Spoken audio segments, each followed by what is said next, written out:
駁口咧就由呢度開始啦，飛晒呢扎，咁呢度係有啲滲緊流嘅，咁我就由呢度係啦，由呢度開始一路換，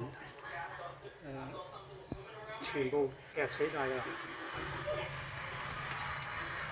咁呢啲夾晒啦，因為未夾咧，佢會有個綠色嘅 label 或者黑色嘅 label 嘅，同埋咧佢呢個位置咧，呢個位置咧有啲牙齒印嘅，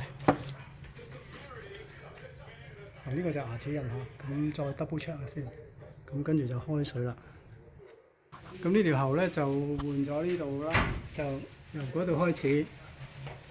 去到呢度，咁就係呢一段漏水位咧，就係啦，漏水位就係呢度。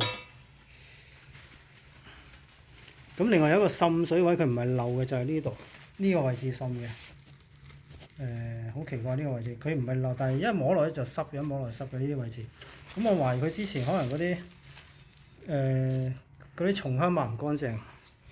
咁呢度又乾淨嘅喎，咁但係裏邊好多都好污糟。